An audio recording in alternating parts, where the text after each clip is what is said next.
por estas horas. Facundo Manes, ¿cómo le va? Hola, Paulino, gracias por la invitación. Gracias por la deferencia de estar aquí con nosotros este ratito. Miren lo que es este libro. Este lo está presentando con Mateo. Va a 11 Unidos en Mar del Plata el próximo sábado, ¿no es cierto? Exactamente. El 19. Invitamos a todos los marplatenses y turistas que nos acompañen. Bueno, aquí hay muchos, por cierto, en Mar del Plata. Antes de meternos de lleno en el manes de la política, que le voy a preguntar muchas cosas, está la reunión de Juntos por el Cambio, la Mesa Nacional, el retiro espiritual, etcétera.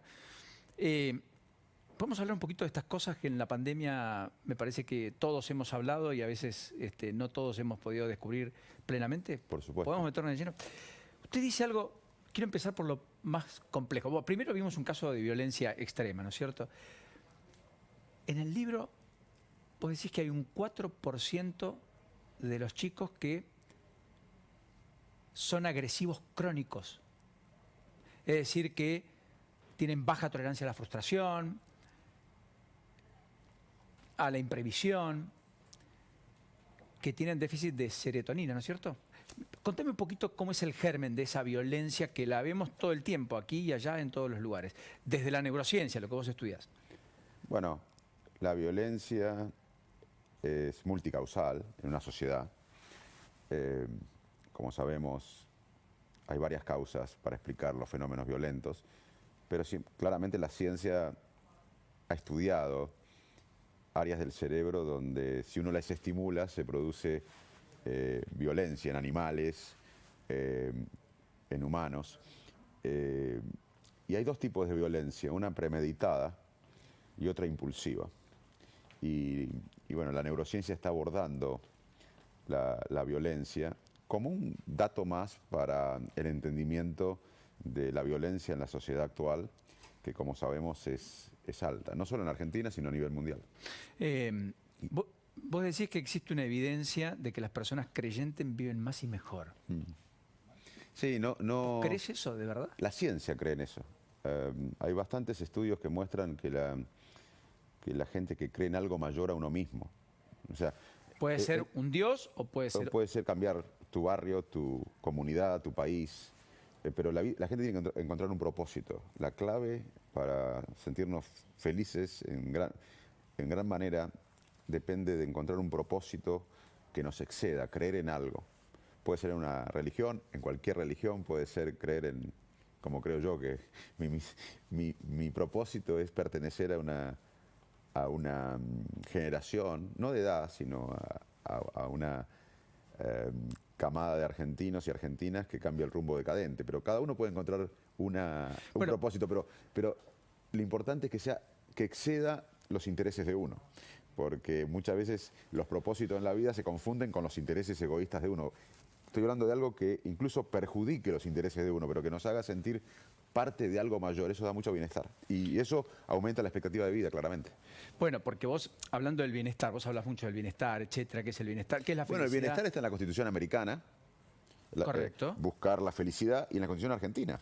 Exacto. En el preámbulo está el bienestar. O sea, ¿qué es una sociedad sino un conjunto de individuos que, entre otras cosas, buscan el bienestar? O sea, y la ciencia hoy tiene mucho para aportar al bienestar. Bueno, desde la ciencia. Ya te digo que todo lo que vivimos en la Argentina va en contra del bienestar.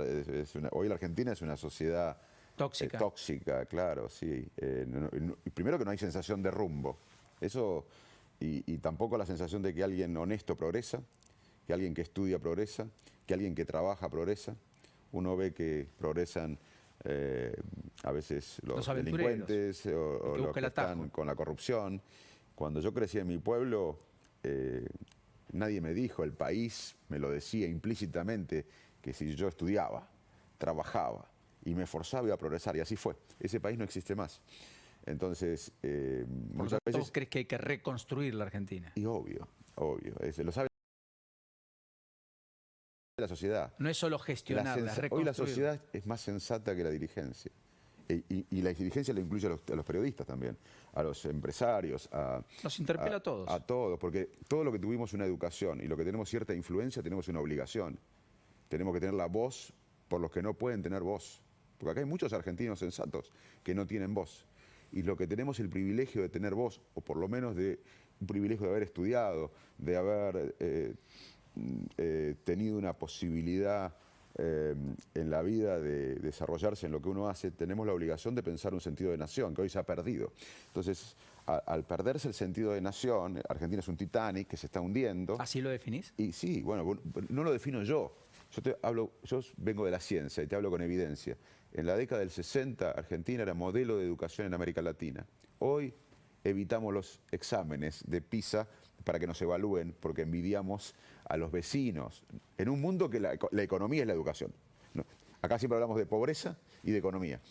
Y lo que tratamos de decir es que digamos, Nehru decía que cuando le hablaban que la India es demasiado pobre para invertir en educación y en ciencia, tecnología, y él decía, justamente porque somos demasiado pobres no podemos darnos el lujo de no invertir acá en lo que nos va a sacar de la pobreza. O sea, acá algunos argumentan problemas inmediatos como pobreza para no invertir en la solución, que es la educación para el trabajo moderno, el siglo XXI. Y la economía también es, en el mundo hoy, en el siglo XXI, la capacidad de nuestros cerebros para generar cosas.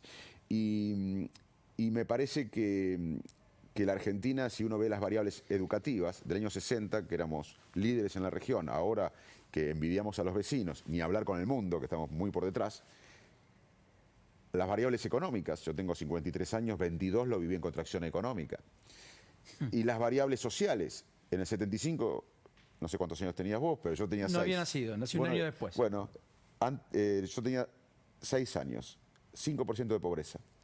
Fue uno de los primeros estudios interesantes sobre la pobreza en el sentido de razonable o serios. Hoy tenemos la mitad de la población viviendo en la pobreza. O sea, todas las variables hacen ver, no yo, todas las variables que la Argentina es un Titanic que se está hundiendo. En ese Titanic, la sensación es que cada camarote, cada sector tira para su lado. ¿Qué hace cuando una familia cuando se está hundiendo un barco? Tira para proteger a su familia. Lo que tenemos que volver a buscar es un sentido de nación para que ese barco vuelva a flotar y que todos nos sintamos parte. El último proceso que fue parecido a lo que yo imagino fue la democracia, donde todos nos sentimos parte. O sea, los 80, el 83. Bueno, ahí no importaba si uno era rico, pobre, peronista, radical, conservador. Todos sentíamos la necesidad de ese vivir en propósito democracia. común que era la libertad y la democracia y ejercer Fue la ciudadanía. el último proyecto colectivo argentino exitoso. ¿Pero por qué fue exitoso? Porque la sociedad dijo basta. Lo lideró Alfonsín, hubo una serie con bemoles, con virtudes, con defectos, como siempre. Si no ganaba Alfonsín, el otro sector pedía la autoamnistía. O sea que hubo un liderazgo valiente, corajudo, que supo que nos capitalizar contó, la época. Que nos hizo más democráticos quizás de lo que éramos los argentinos en ese momento, donde unos años antes mirábamos un mundial de fútbol. Hoy el desafío no es la democracia, es la modernidad, encarar el desarrollo, el siglo XXI, el progreso. Hemos perdido la sensación de progreso en este país.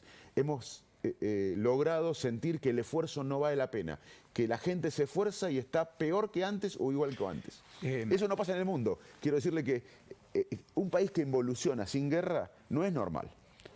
Somos una de las pocas excepciones que involucionamos en todas las áreas sin estar en guerra. Entonces tenemos que replantearlo y decir basta de las prácticas de siempre, basta de lo mismo de siempre, basta de la fórmula de siempre, porque si queremos hacer algo nuevo necesitamos ideas nuevas.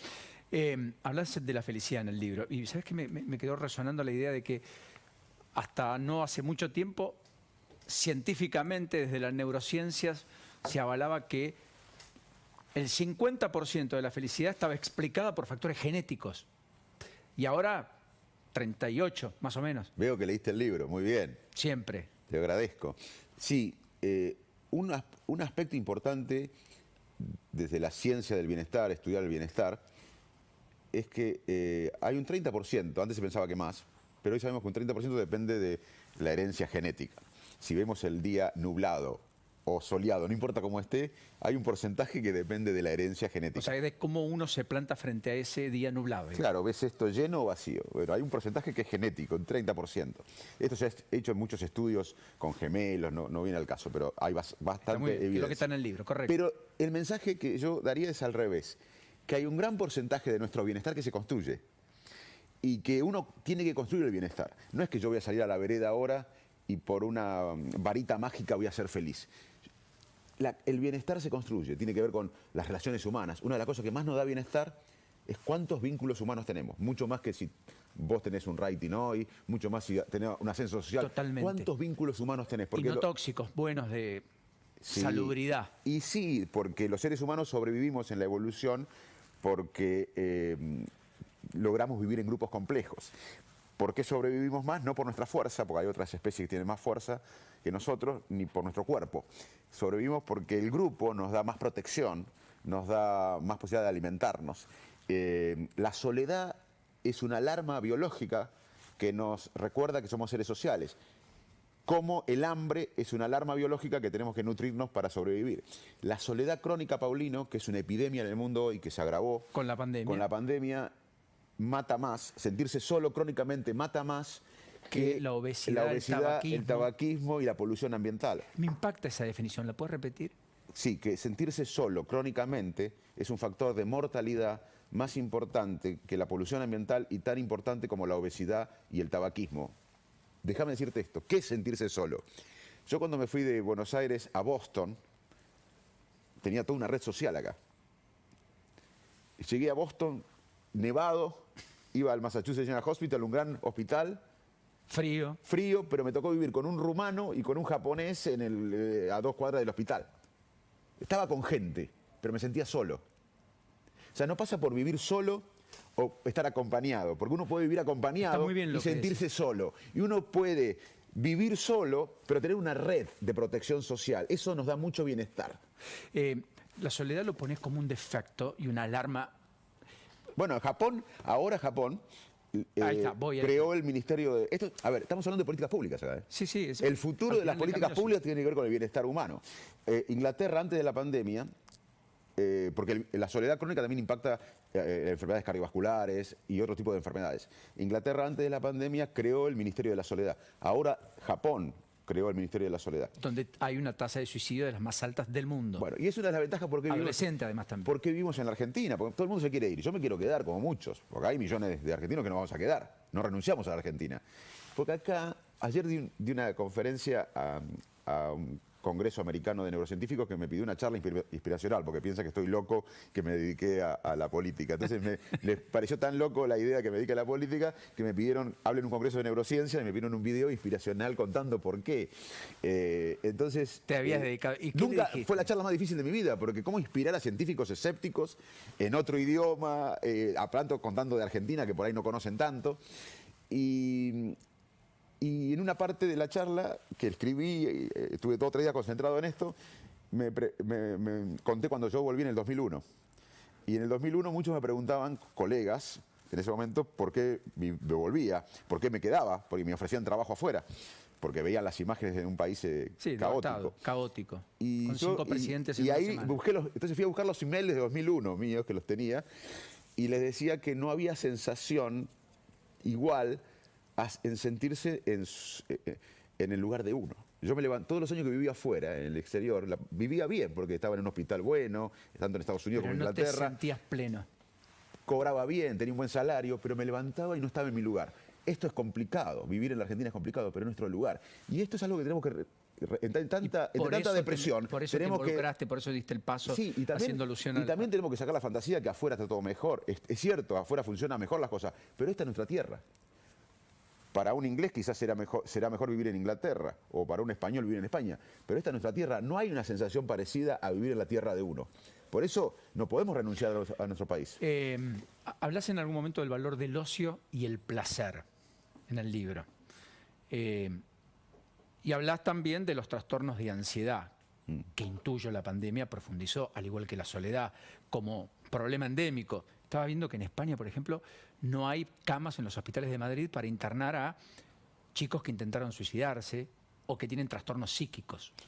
Bueno, háblame un poco de eso, de a qué asistimos el día después. Si vos me preguntarás cómo fue mi decisión de meterme en la política, de dar el paso, porque yo siento que soy un ciudadano comprometido, no me siento un político. Respetando la política, yo respeto la política. Bueno, ahora sos un político o sos diputado. Yo soy un ciudadano comprometido. Yo creo que acá llegó el momento de comprometernos todos. Un país en decadencia, empobreciéndose de hace décadas, sin rumbo. En una pandemia, todos tenemos que comprometernos. Vos, todo lo que estamos acá, de alguna manera. No hay que ser política, pero no hay que ser político o candidato, pero todo de alguna manera llegó el momento de involucrarnos. Basta. Yo creo que no involucrarse en la Argentina hoy es ser cómplice de la decadencia.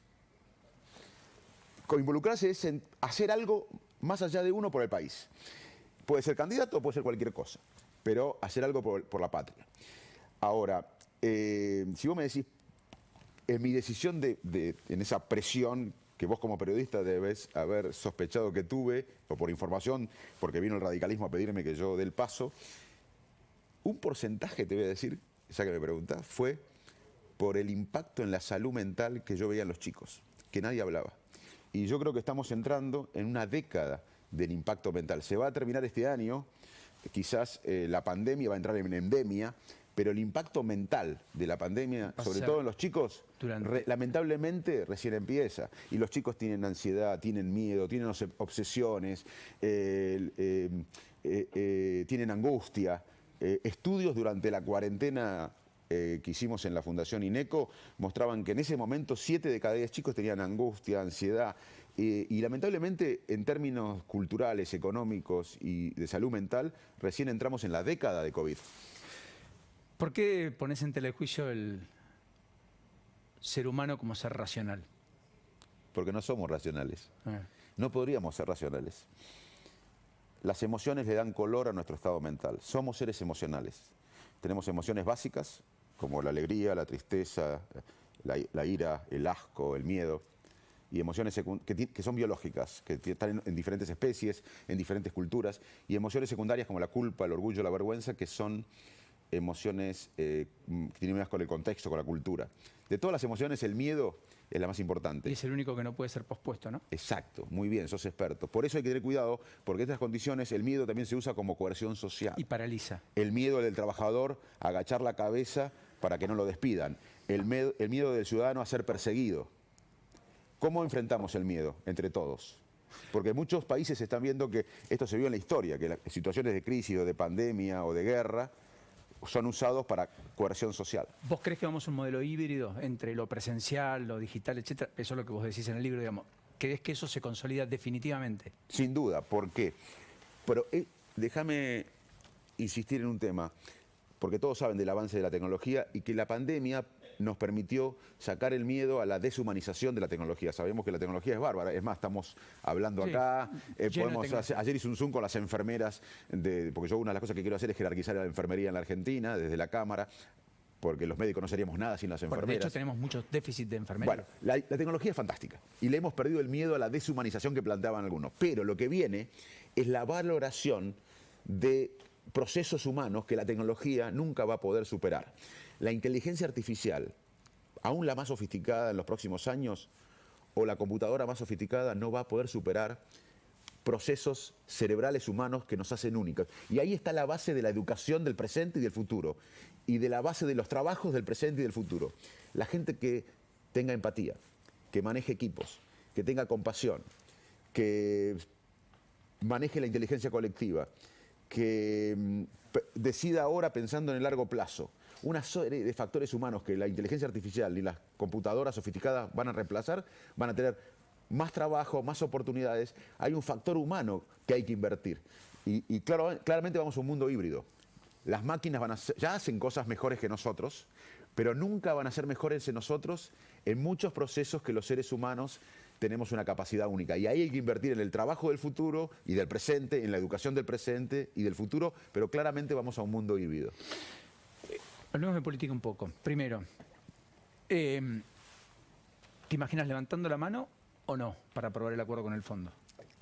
Bueno, hay que responder a nivel personal y a nivel de un bloque. Yo pertenezco al bloque de la Unión Cívica Radical y a su vez pertenezco a una coalición. A nivel personal, tengo un equipo económico que estamos estudiando la situación. Lo primero que te digo es que Argentina no puede ir al default. Sería una irresponsabilidad enorme, sería aislarnos del mundo, ir en contra de la modernidad por la que vinimos a luchar. Ser un paria del mundo, quedar... O sea, y sería más pobreza, más desigualdad. Ahora, tenemos que ver qué va al Congreso. Todavía no conocemos los detalles. Y por otra parte, tenemos que saber que el Congreso muchas veces, o en general, no decide estas cosas. Aprueba en general. Es una responsabilidad del gobierno. Ahora, tenemos un gobierno anómalo, porque la vicepresidenta tiene más poder que el presidente, que fue puesto por la vicepresidenta. Entonces, la responsabilidad de la oposición, que para mí tiene que pasar a ser proposición, es ser responsable ante la sociedad para que no caigamos en default, que sería quedar fuera del mundo y más, sobre todo más pobreza, más angustia, más desigualdad, más atraso. Ahora, tampoco podemos desde la oposición estar pendiente de cómo actúa el gobierno. Si o sea que podrías abstenerte, en ningún caso votar en contra o no te apoyar. puedo adelantar mi posición y No, está bien, pero digamos, no conozco, yo soy alguien que venga de la ciencia, imagínate que tengo que ver y con mi equipo de economistas tenemos que ver. Y también soy parte de un bloque que estamos discutiendo. La idea de la coalición, hoy hay una reunión importante, o la hubo, la está sucediendo en estos momentos, para tratar de tener una visión común. Ahora, en mi opinión personal, que es lo que puedo decir, hay que evitar el default y hay que tratar de pensar en la gente, que es la que más sufre ante un escenario caótico. ¿Crees que en Extraordinaria se van a discutir algunos de los proyectos, casi 20 que envió el Ejecutivo? ¿Cree que todo va a quedar para después de marzo en virtud de la interna dentro del Frente de Todos, el paso al costado de la presidencia del bloque de Máximo Kirchner y tal vez el silencio pronunciado, prolongado, de Cristina Fernández de Kirchner? Bueno, primero pienso que la expresidenta y la vicepresidenta debe hablar, es su gobierno. Ella eligió a Alberto Fernández. Segundo, pienso que es algo anómalo. Segundo, pienso que se debería discutir todo en el Congreso. Porque hay una convocatoria extraordinaria, pero no hay plazo, digamos. Y la sociedad, ¿sabés lo que noto? Que la sociedad nos dice a los dirigentes, trabajen más, háganse cargo y ocúpense de los problemas de la gente. Y tiene razón. Hoy la sociedad es más sensata que la dirigencia, te lo repito. Hoy Milei está donando su sueldo, una vez más. Creo que hubo no sé cuánto, Javi, 1.700.000. Casi 2 millones de inscriptos, son 360.000 pesos los que se sortean. Ok. ¿Crees que en la política argentina hay margen y espacio para un fenómeno disruptivo, independientemente de quién sea? En mi opinión, lo que representa este fenómeno es la antipolítica, el enojo de la sociedad con la política.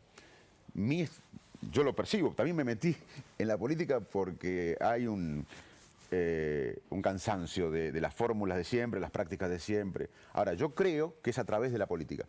La política es como el periodismo, como la medicina. El periodismo es bueno, hay periodistas malos y periodistas buenos. La medicina es buena, hay médicos malos y médicos buenos. Yo creo que la política es la mayor herramienta de transformación social y hay que transformarla desde adentro. De hecho, yo creo que nosotros en la provincia de Buenos Aires tuvimos una gran elección en tan poco tiempo, casi un mes de campaña,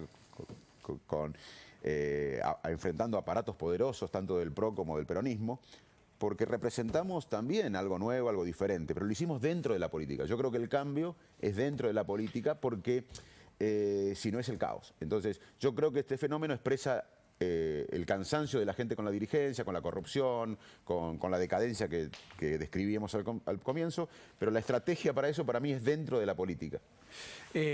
Cambiándola con las buenas prácticas y con gente honesta. Sí, y supongo con reforma política, supongo con más transparencia. Obvio, y con un rumbo, porque en la Argentina lo que nos falta es rumbo. ¿Hacia dónde vamos, decís? ¿Cómo vamos? O sea, acá planteas, ¿de dónde venimos? ¿Quiénes somos?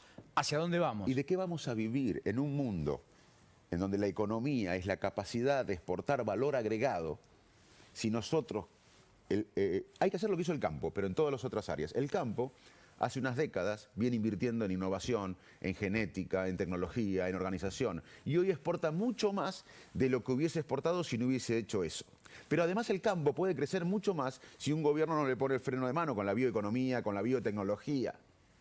Eso en la industria, en los servicios. La Argentina sale exportando más valor agregado en todas las áreas. Para eso hay que hacer una revolución educativa, hay que invertir mucho más en ciencia y tecnología y vincularlo a la producción. Si no generamos más valor agregado en todo lo que exportamos, nosotros no vamos a poder reducir la pobreza, nosotros no vamos a poder tener salarios genuinos más altos, nosotros no vamos a sustituir las importaciones, nosotros no vamos a poder exportar cosas de más valor, y aunque venga Churchill acá, o Kennedy, o Obama, no va a poder caminar por la calle a los 2 años, porque el problema argentino es que nosotros ganamos 200, gastamos 400, viene un sector que quiere ajustar, viene otro sector, quiere emitir o quiere imprimir, ninguno de los dos se pregunta, che, si ganamos 600, porque el Estado americano es grande.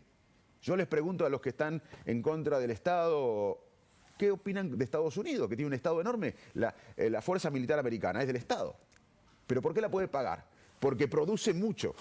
En la Argentina hace décadas que nos olvidamos de cómo producir, de cómo generar valor, de cómo generar empleo de calidad. Porque si nosotros tenemos un rumbo en donde queremos exportar conocimiento, valor agregado, calidad, vamos a tener que necesitar un pueblo educado. Necesitamos justicia, necesitamos un pueblo con salud, necesitamos geopolítica. No podemos aliarnos con Venezuela o Nicaragua, que son autocracias. Necesitamos aliarnos con Europa, con Estados Unidos, con Australia, con Israel. Entonces, cuando vos tenés rumbo, se ordena todo. Cuando logramos la democracia, Paulino, se ordenó la universidad, se ordenó la justicia, se ordena porque hay un rumbo. Nosotros, para mí hay que tener el rumbo y después los detalles se ordenan. Hay muchos técnicos buenos en la Argentina. Lo que nos falta son estadistas, rumbo. Gracias por esta deferencia y este rato con nosotros, Facundo. No, gracias a vos y gracias por leer el libro. Me honró mucho y también seguro que a Mateo le honró mucho que haya leído el libro. Sí, un abrazo a Mateo Niro, que escribió el libro junto con vos, etcétera.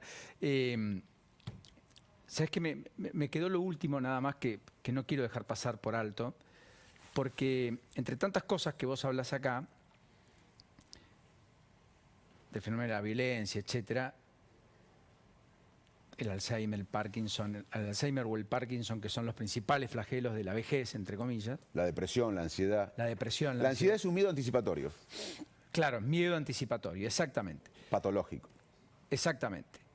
¿Qué es lo que hace desde la neurociencia, en tu análisis, que vos lo describís, etcétera, que una persona tenga mejor conducta o que una persona tenga peor conducta? Que una persona desarrolle impulsos en lo bueno y en lo malo. Y solo esta referencia, digamos, ¿por qué somos más felices cuando participamos en una asociación cooperadora, cuando hacemos alguna tarea, o prestarle plata a alguien significa estar más feliz prestando que recibir lo prestado, digamos? Entiendo que es la última pregunta. Sí. Te voy a cerrar con algo que engloba casi toda la charla y el desafío que tenemos. Todos los problemas son problemas de educación, decía alguien. Y te voy a explicar qué es la educación. Déjame, porque todo el mundo habla de educación. ¿Qué es la educación? La educación, por supuesto que es enseñar algo, pero no es todo. Enseñar algún dato nuevo es una parte de la educación. Correcto. La educación es construir una identidad, es la construcción de la identidad de uno.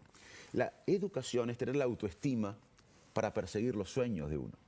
Cuando vos vivías en Las Flores o yo en Arroyo Dulce Salto, la educación nos permitió tener la autoestima necesaria para ir por nuestros sueños.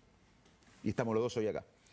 La educación es combatir la mayor amenaza de nuestra época, una de las mayores amenazas, que es las mentes cerradas, los sesgos. La educación es movilizar los recursos cognitivos, sociales y emocionales para tomar acción. Es coraje, la educación es curiosidad. La educación reduce la violencia. La educación regula la conducta. Por eso tenemos que educarnos. La educación, repito, no es solamente transmitir un dato, que lo es.